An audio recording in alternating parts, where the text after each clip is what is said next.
Hello guys, आज हामी चाहिँ हिमालयन र अक्षरधाम घुम्न जाँदैछौँ। गाडीबाट निक्लिसकेका छौँ होइन। अब हामी चाहिँ 6 जना परिवार। अब चाहिँ हामी चाहिँ सोमबजारबाट हिमालयन जानको लागि निक्लिसकेका छौँ। अहिले चाहिँ हामी चाहिँ रोहिणी पश्चिम आइपुगिसकेका छौँ अनि हाम्रो चाहिँ गाडीमा हामी हिँड्दैछौँ। अब चाहिँ यताको चाहिँ इन्डियाको चाहिँ क्राउन प्लाजा आइसकेको। गाडीमा जाँदैछौँ। यत्रो 4 लाइन बाटोमा पनि जाम हुन्छ। 4 लाइन बाटो अनि ट्रेनको बाटो फाल्टै अनि माथि माथि पनि बाटो हुन्छ। 8 लाइनको बाटो हो यो। 8 लाइनको बाटोमा पनि जाम हुन्छ। जाममा परेको छ भने हामी जाम। हामी चाहिँ यहाँ अक्षरधाम घुम्न आएको, तर फोन चाहिँ लानु पाउँदैन अरे। मन्दिर चाहिँ यहाँनिर छ मन्दिर, तर केही देखिँदैन रहेछ। अब पार्किङमा छौँ हामी चाहिँ। अब फोन लान पाउँदैन, यहीँ गाडीमा फोन राखेर जान्छौँ हामी। यस्तो छ यतातिर चाहिँ। अब फोनै लानु नपाइने भयो साथीहरू। ल फोन राख्छौँ ल साथीहरू। अक्षरधाममा चाहिँ हामीले मोबाइल लान नपाएको कारणले फोटोहरू खिच्न पाइनौँ। अनि भित्र त्यहाँनिर क्यामेराले एउटा फोटो खिचेर हामीले यो चिन्ह ल्याएको। ल अब हामी फर्किँदैछौँ।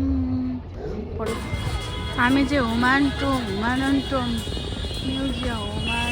म्युजियममा घुम्न आएको। यहाँ चाहिँ टिकट काट्नुपर्ने रहेछ।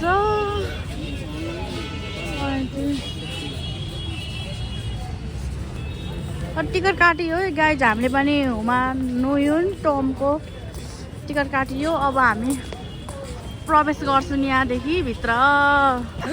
के भन्यो अरे यस्तो कस्तो भिडियो हिन्दी बोल्नु।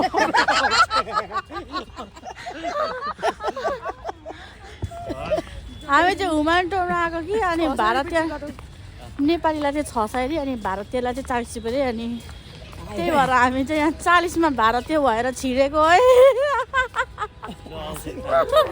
यहाँ बसेर अलिक पर घाम जाने ठाउँमा यहाँ चाहिँ यो चाहिँ पुरानो मल अरे। यतातिर चाहिँ पुरानो मलमा हामी प्रवेश गर्न लागेको 3 जना। गेट पनि कस्तो खतरा हो, ढुङ्गा माटोले बनेको। ल हामी प्रवेश गऱ्यौँ।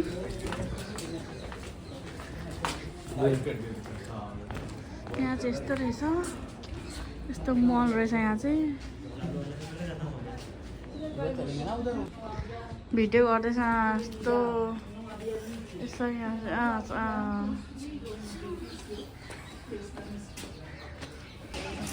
मेन गेट चाहिँ यस्तो रहेछ है। मेन गेट चाहिँ यहाँबाट अब भित्र चाहिँ देखिन्छ। ल हुमायूँ आइपुग्यौँ हामी चाहिँ। हुमायूँको मकबरा भन्के बरु त हुमायूँको मकबरा नाम राम्ररी भन्न आएन मलाई। सबैजना हिँड्नु। यहाँ चाहिँ यस्तो छ मेमोरी फुड। यहाँ चाहिँ वाटर फाउन्टेन।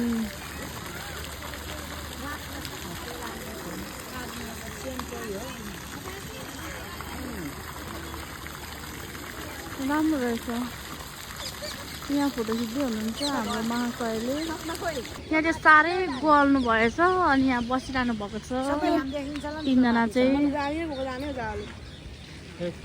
भित्र के पाहाडको सिँढी हो है क्या हो, यस्तो ठाडो न ठाडो छ त हौ। म त यस्तो ठाडो सिँढी।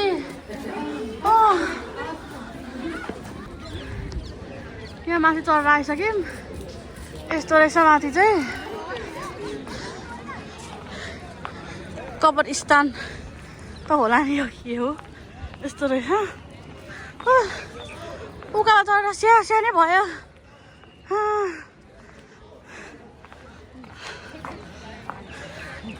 यस्तो रहेछ यहाँनिर गाइज। कत्रो ग्राउन्ड ठुलो रहेछ खालि। अब गाडीले सिटी बजाइसक्यो। अब हामी चाहिँ फर्किन्छौँ गाइज। मेरो मेमोरीहरू फुल भइसक्यो। अब यति भन्दै म तपाईँहरूप्रति बिदा माग्न चाहन्छु। के कस्तो लाग्यो कमेन्ट गरिदिनु होला। बाहिरबाट चाहिँ यस्तो देखिँदो रहेछ, बाहिरबाट चाहिँ अनि यस्तो देखिँदो रहेछ। बाहिर ठुलो ग्राउन्ड रहेछ।